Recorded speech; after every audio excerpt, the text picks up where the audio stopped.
नमस्कार दोस्तों, finally Bihar board ने मैट्रिक का ऑफिशियल मॉडल पेपर नेट वाला जारी कर दिया है। तो आज हम इस वीडियो में आप लोगों को जो हिंदी का आपका मॉडल पेपर है, इसमें जितने भी ऑब्जेक्टिव क्वेश्चन यानी कि 100 को पूछे गए हैं, 100 को ऑब्जेक्टिव क्वेश्चन का मैं आपको आंसर बता देता हूं, क्योंकि आप लोगों को सारे मॉडल पेपर का ऑब्जेक्टिव का आंसर आपको याद करना बहुत जरूरी है। क्योंकि आपके बोर्ड परीक्षा में ऐसा अभी तक 2 बार हुआ है कि जो मॉडल पेपर ऑफिशियल नेट द्वारा जारी करता है एग्जाम से 2 महीना पहले, वही मॉडल पेपर एकदम हूबहू फाइनल एग्जाम में भी अभी तक 2 बार आ चुका है। इसलिए आपको देखना बहुत जरूरी है इस वीडियो को, ठीक है ना। तो मैं सबका आंसर बता रहा हूँ, आप लोग देख लीजिए। बाबू, किसी भी विषय का अगर आपको पीडीएफ चाहिए मॉडल पेपर का, तो उसका आपको हमारे व्हाट्सएप ग्रुप में मिल जाएगा। व्हाट्सएप ग्रुप का लिंक हम आपको वीडियो के डिस्क्रिप्शन में दे दिए हैं। सभी लोग व्हाट्सएप ग्रुप, फ्री वाला व्हाट्सएप ग्रुप है, जरूर ज्वाइन कर लेना, ताकि आपको सारा विषय का वहाँ पर ऑफिशियल मॉडल पेपर नेट वाला का पीडीएफ मिल जाए और आंसर मैं आपको यूट्यूब चैनल पर बताऊंगा, ठीक है। तो चलिए पहले हम हिंदी का सारा आंसर आपको बता देते हैं। तो यहाँ पर आप लोग सबसे पहले देख लीजिए, पूरा डिटेल में बता दिया गया है। सब्जेक्ट कोड 101 और पूरे 3 घंटे 15 मिनट का आपको टाइम दिया जाएगा। 100 नंबर का ये आपका पेपर रहेगा और 106 को कुल प्रश्न रहेगा, जिसमें से आपको 100 को ऑब्जेक्टिव रहेगा और उसमें से आपको 50 का उत्तर देना होगा, ठीक है। अब चलिए हम आपको ऑब्जेक्टिव क्वेश्चन का आंसर बताते हैं। यहाँ पर बाबू देख सकते हैं 1 से लेकर 100 तक ऑब्जेक्टिव प्रश्न दिए गए हैं। यहाँ पर आपको कितना दिया गया, 1 से लेकर 100 तक, और 50 गो का उत्तर देना है। और फाइनल परीक्षा में भी ऐसा ही ऑब्जेक्टिव रहेगा, ठीक है। और यहाँ पर आप लोगों का पहला नंबर क्वेश्चन है, बाबा साहब अम्बेडकर संपूर्ण वाङ्मय भारत सरकार के कल्याण मंत्रालय द्वारा कितने खंडों में प्रकाशित हुआ। ये क्वेश्चन हम आपको कराए थे 21 खंडों में। आंसर मिल जाएगा आपका डी नंबर, ठीक है ना, याद रखना। अगला आपका क्वेश्चन है दूसरा नंबर, भगवान बुद्ध और कबीर और ज्योतिबा फुले किसके चिंतन व रचनात्मकता के प्रेरक व्यक्ति रहे। तो भीमराव अम्बेडकर के, ठीक है ना, भीमराव अम्बेडकर जी का आंसर क्या मिल जाएगा। आंसर आपका ऑप्शन नंबर ए मिल जाएगा ना, बाबा साहब भीमराव अम्बेडकर जी का, ठीक है ना, इसे याद रखना।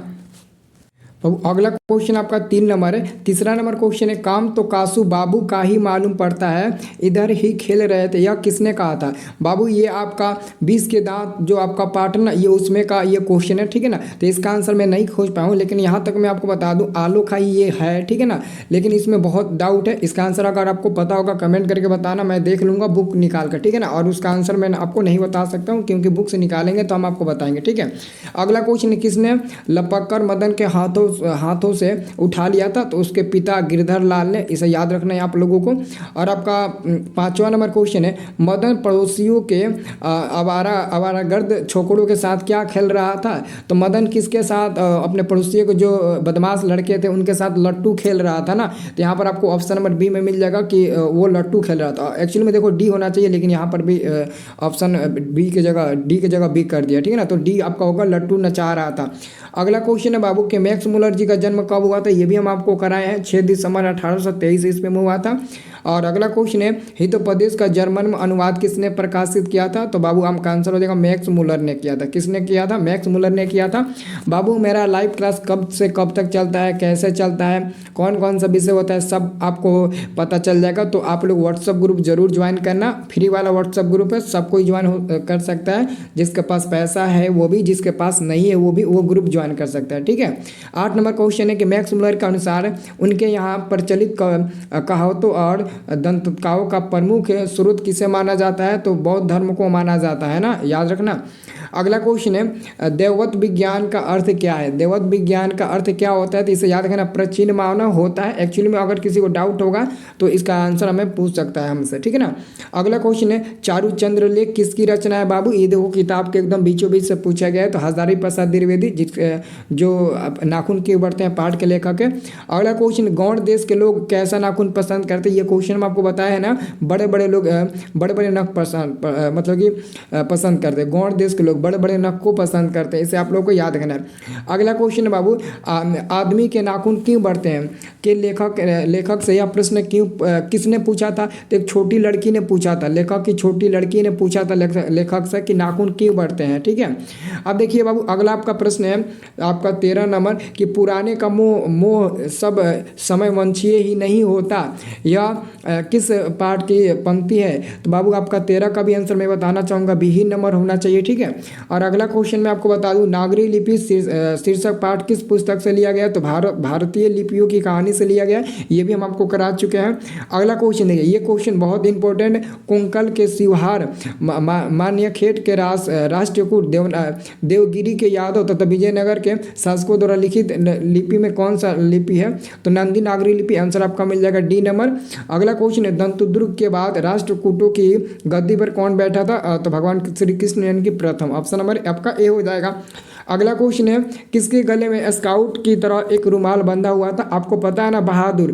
जब बहादुर को नौकर मतलब कि नौकर के लिए लाया गया था, तो जहाँ से वो उसको लाया गया था, तो जब वो आया था तो उसके गलों में एक रुमाल था, ठीक ना, गलों में रुमाल पहना था। जैसे आजकल के नहीं होता है कि लड़के फैशन में गले में रुमाल बांध कर घूमते हैं, ऐसा ही वो भी अपने गले में रुमाल बंधा हुआ था, ठीक है ना, बांध कर रखा था। अगला क्वेश्चन है 18 नंबर, कि सुखजीवी नामक उपन्यास किसने लिखा था? 18 का आंसर हो जाएगा अमरकांत जी ने लिखा था। बहादुर का बाप कहाँ मारा गया था? ये कराए है ना, युद्ध में मारा गया था। देख लेना बाबू, 100 में ना हम आपको कराए होंगे ना, तो 70 प्लस ही एकदम पूरा आप सही कर पाओगे, मैं आपको गारंटी देता हूँ, ठीक है ना। अभी तो एग्जाम बाकी है, पूरा एकदम प्रैक्टिस करा देंगे, ठीक है ना, चिंता मत करिए। हिदायत शब्द का अर्थ क्या है? तो 20 का आपका सही उत्तर हो जाएगा ऑप्शन नंबर ए। देखो, चेतावनी होता है, ठीक है ना। अगर कोई मतलब कि एक ही काम को बार बार दोहरा रहा है और आप उसे मना कर रहे हैं, यानी कि उसको आप मना करिए, यानी कि उसको चेतावनी दे दीजिए पहले, ठीक है ना, कि वो इस काम को बार बार ना करे, ठीक है। अगला क्वेश्चन है, प्रगतिशील आलोचना किन्हीं अपूर्व सिद्धांतों का संकलन नहीं है, वह साहित्य परंपरा का क्या है? तो बहु देखो, इसका आंसर निंदा होना चाहिए, ठीक है ना। 21 नंबर का आंसर जो है ना वो निंदा ही होगा, ठीक है ना। इसका आंसर याद रखना, निंदा ही होगा, ठीक है। अगला क्वेश्चन बहुत ध्यान से देखिएगा, रोन नदी की दूसरी ओर अभिनयों का एक हिस्सा है जो लगभग स्वतंत्र है, उसका नाम क्या है बाबू? विल्लव वो अभिनय, ठीक है ना। विल्लव क्या है? तो एक छोटा सा गांव है, इसे आप लोग को याद रखना है, जो रोन नदी के दूसरी ओर अवस्थित है। आंसर आपका सी नंबर मिलेगा। अब देखिए अगला क्वेश्चन देख सकते हैं, सहनीय शब्द का अर्थ क्या होता है? इसका आंसर आपको मैं बताऊंगा, ठीक है ना। आप व्हाट्सएप ग्रुप ज्वाइन करना, वहाँ पर मैं आपको बताऊंगा। टाइम नहीं मिला इसलिए मैंने इसका आंसर देख नहीं पाया। एक्चुअल में जो इसका आंसर होगा वो एक्चुअल में दिया ही नहीं है, ऑप्शन में दिया होगा, हो सकता है कि उसका दूसरा भी अर्थ होता होगा, ठीक है। अब देखिए अगला क्वेश्चन, ये बहुत इंपॉर्टेंट है। लेखक श्रीनिवास किस साहित्य के प्रतिष्ठित रचनाकारों में से एक है? तो जो दही वाली मंगमा है उस पाठ के लेखक है श्रीनिवास, और ये कन्नड़ भाषा क्या है? ऑप्शन नंबर ए हो जाएगा। अगला क्वेश्चन देख सकते हैं बाबू, साहित्य अकादमी ने लेखक श्रीनिवास के कहानी संकलन स्वर्णा केतेगुली को किस वर्ष पुरस्कृत किया गया था? तो 1900, देखो इसका आंसर 1967 होना चाहिए, बट इसका आंसर कहीं कहीं दिया है 1967। देखो इसका आंसर हमने देखा है ना, बुक्स में 1967 दिया है, 1967, ठीक है ना। तो ये क्वेश्चन में डाउट है, हमें भी डाउट है 25 नंबर क्वेश्चन में, इसका डाउट हम लोग क्लियर करेंगे, ठीक है ना। तो 25 नंबर क्वेश्चन को रहने दीजिए। 26 नंबर क्वेश्चन देखिए, तुम्हारा क्या है माँ? तुम्हारे पास गाय बैल भैंस है, पैसा है, तुम्हें क्या है? क्या मैं पाल सकता हूँ? यह बाबू मंगमा के बेटे का ही कथन है, ये मंगमा के बेटे का ही कथन है, नहीं मंगमा की बेटी। हाँ, तुम्हारा क्या है माँ? तुम्हारे पास गाय बैल है।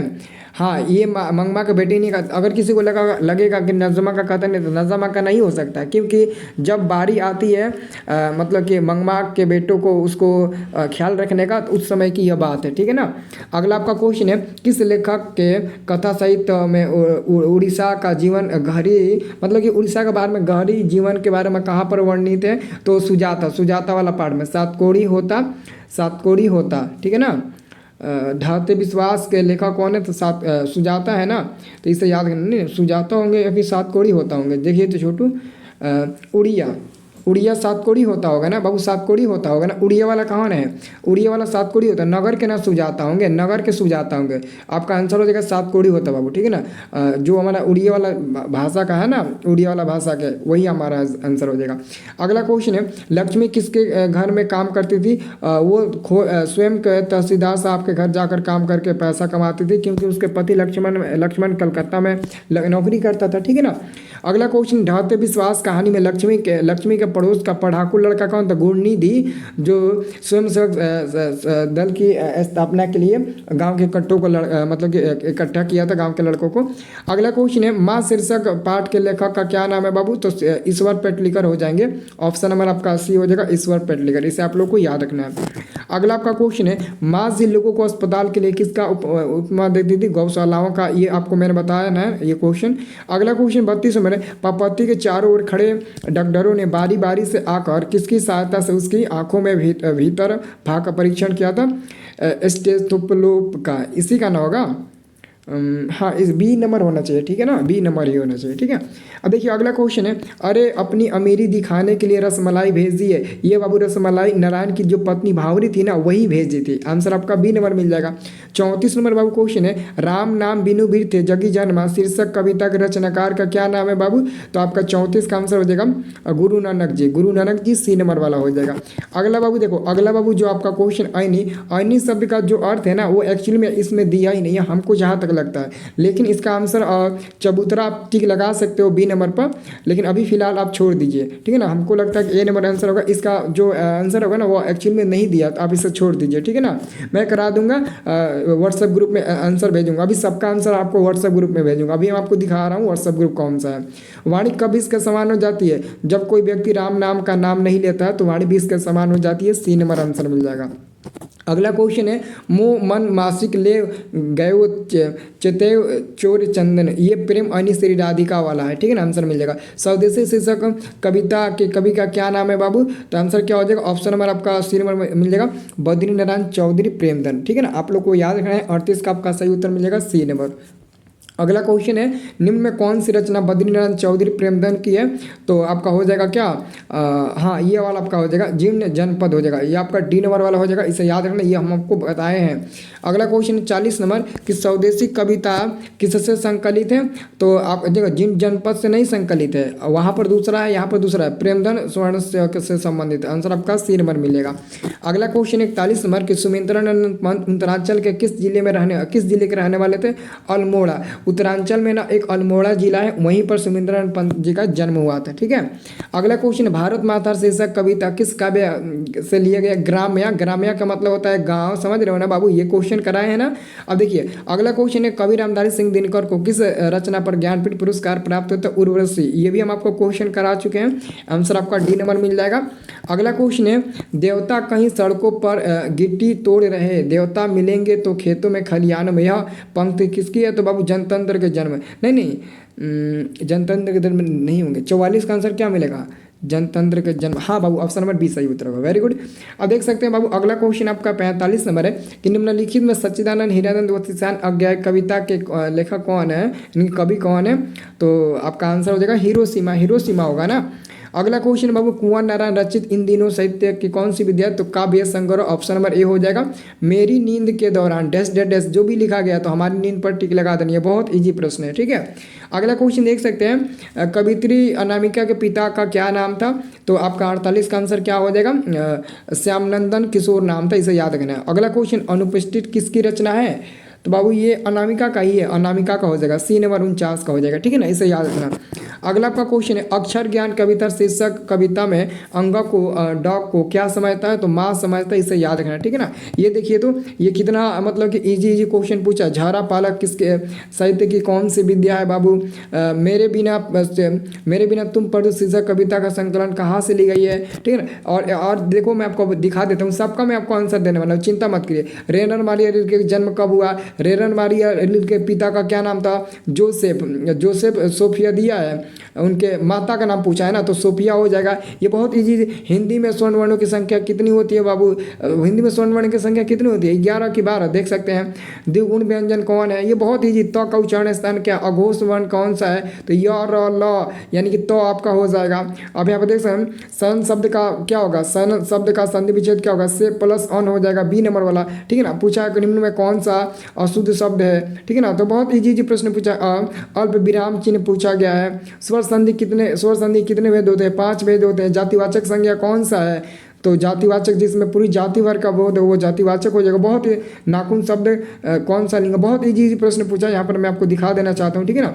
और इसका सब्जेक्टिव भी दिखा देता हूँ और इसका आंसर मैं आपको बता रहा हूँ कहाँ पर मिलेगा। चिंता आप काहे लिए कर रहे हैं। ये देखिए गद्यांश पूछा गया, ये आपका 10 नंबर का गद्यांश है। और एक और गद्यांश पूछा गया होगा 10 नंबर का, ठीक है। ये 10 नंबर का 2 गद्यांश पूछेगा, 20 नंबर आपको फोकट में मिल जाएगा, ठीक है। अब देखिए अब देख सकते हैं यहाँ पर निबंध पूछा गया बाबू, निबंध पूछा गया स्वच्छ भारत अभियान पर पहले पूछा गया, ये पहला निबंध है। और दूसरा आपका दीपावली निबंध है, जो हम आपको नोट्स दिए थे उसमें दीपावली पर बाबू निबंध हम दिए थे ना आपका, और उसमें महात्मा गांधी पर भी दिए थे, महात्मा गांधी पर तो अभी आपका 2 मिल गया। और शहरी जीवन खेल के महत्व पर दिए थे, खेल के महत्व पर भी मिल गया, ठीक है ना। अब देख सकते हैं इसका जो प्रार्थना पत्र पूछा गया, यहाँ पर देख सकते हैं विद्यालय में दाखिल लेने हेतु प्रधानाध्यापक के पास एक आवेदन पत्र लिखे, जाति आधारित गणना के विषय पर 2 मित्रों के बीच संवाद आपको लिखना है, ठीक है ना। और उसके बाद से यहाँ पर देख सकते हैं आपका 10 का प्रश्न है, किन्हीं 5 प्रश्नों का उत्तर देना है। सच्चे लोकतंत्र की स्थापना के लिए लेखक भीमराव अम्बेडकर ने किन विशेषताओं का आवश्यक माना है। उसके बाद से अभिनव कहाँ है और वो कहाँ स्थित है, अभिनव क्या है और वो कहाँ स्थित है, तो अभिनव रोन नदी के दूसरे ओर स्थित है ना अभिनव, ये तो बहुत ईजी है। और यहाँ पर देख सकते हैं बहुत ईजी क्वेश्चन पूछा है, भारत मत अपने घरों में गिरावसनी क्यों बनी हुई है। ढाते विश्वास शीर्षक कहानी के अनुसार लक्ष्मी के व्यक्तित्व पर विचार करे, माँ मंगू को अस्पताल में क्यों नहीं भर्ती कराना चाहती थी। ये कितना ईजी प्रश्न पूछा गया है बाबू, बहुत ईजी प्रश्न पूछा गया, ठीक है ना। तो आपका पूरा खत्म हो गया। अब चलो हम आपको बताते हैं इसका आंसर और इसका पीडीएफ आपको कहाँ पे मिलेगा। तो बाबू आप लोग व्हाट्सअप चलाते हो ना, तो आप लोगों के लिए व्हाट्सअप एक ग्रुप बना है, वीडियो के डिस्क्रिप्शन में देखिए आपको लिंक मिलेगा व्हाट्सअप ग्रुप का, मैं आपको दिखा देता हूँ, ठीक है। तो यहाँ पर देख सकते हो ये मेरा व्हाट्सअप वाला फ्री वाला ग्रुप है। तो इस ग्रुप को ज्वाइन करोगे तो देखो यहाँ पर मैं हिंदी का जो मॉडल पेपर है वहाँ पर यहाँ पर मैंने पीडीएफ इसको दे रखा है। यहाँ पर आपको हिंदी का मिलेगा, ऊपर आप जाओगे तो उर्दू का मिलेगा, संस्कृत का मिलेगा, सबका मिलेगा। और यहाँ पर आपको लाइव क्लास आएगा तो उसका नोटिफिकेशन में जाएगा। जो भी गेस्ट क्वेश्चन इंपॉर्टेंट होगा यहाँ पर मैं आपको दे दूंगा लिख कर, वो भी कॉपी पर। देखो VVI अनुच्छेद दिए हैं, पाटलिपुत्र पर सब चीज़ आपको मिलेगा, क्लास में मिलेगा, वीडियो भी मिलेगा, सब चीज़ मिलेगा। और इसको डाउनलोड करोगे ना तो कैसे डाउनलोड करोगे, देखो इस पर आप जैसे ही क्लिक करोगे ना, देखो मैं क्लिक करता हूँ, जैसे मैं क्लिक करूँगा और किसी भी आप जीमेल आईडी से अपना डाउनलोड करना, देखो अब तुरंत डाउनलोड होगा। देखो डाउनलोड हो गया ना, देखो डाउनलोड हो गया। अब इसको ओपन आप कर सकते हो, बहुत ईजी से आप डाउनलोड कर सकते हो, ठीक है ना। ऐसा ही आप लोग तो ऐसा ही आप लोगों को देखने को मिलेगा। देखो ये स्टडी प्लस मैं लिख दिया हूँ और नीचे आप लोगों को पूरा क्वेश्चन मिल जाएगा, ठीक है। और इसमें मैं आंसर भी आप लोगों को भेज देता हूँ फोटो खींच कर, ठीक है ना। आप लोग यहाँ से डाउनलोड कर लेना, ओके।